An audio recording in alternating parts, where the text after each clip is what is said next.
Hi friends, please subscribe to Amravati Media and press the bell icon for more latest updates.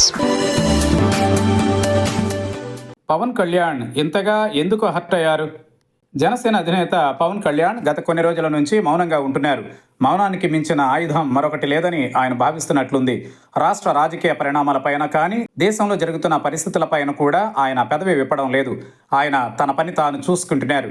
ఇటీవల భుజానికి శస్త్రచికిత్స చేసుకుని వచ్చి Mangalagiri party కేంద్ర కార్యాలయంలోనే ఎక్కువ సమయం గడుపుతున్నారు. తన శాఖలకు సంబంధించిన ఫైళ్లను పరిశీలించడమే ప్రధానంగా పెట్టుకున్నారు. మరొక వైపు పార్టీ పదవుల నియామకంపై కూడా పవన్ కళ్యాణ్ కసరత్తులు చేస్తున్నారు. పవన్ కళ్యాణ్ ఇటీవల జరిగిన మంత్రివర్గ సమావేశానికి కూడా హాజరు కాలేదు. ఆయన జనసేన పార్టీ పంచాయతీ నుండి పార్లమెంటు స్థాయి కమిటీల నియామక ప్రక్రియ ప్రారంభించారు. ఆగస్టు 15వ తేదీ నాటికి 175 నియోజకవర్గాలలో పార్టీ పదవులు ఇవ్వడానికే ఆయన కసరత్తులు చేస్తున్నారు.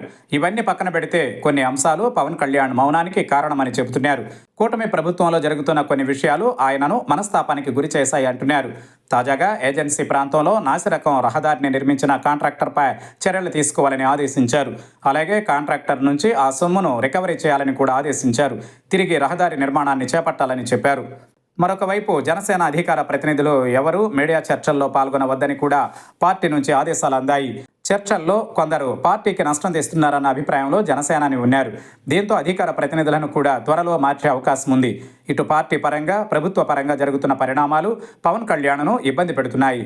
ఆయన అనుకునే విధంగా సాగకపోవడం, ప్రజలకు ఇచ్చిన హామీలను నెరవేర్చలేకపోవడం వంటి అంశాలపై కొంత అసహనంగా కనిపిస్తున్నారు. అందుకే కొంతకాలం మౌనంగా ఉండి తన శాఖ, పార్టీ కార్యక్రమాలకే పరిమితం కావాలని పవన్ కళ్యాణ్ భావిస్తున్నట్లు తెలిసింది. ఇంతకీ పవన్ను హర్ట్ చేసిన అంశాలేంటి అన్న దానిపైనే రాజకీయంగా చర్చ జరుగుతోంది.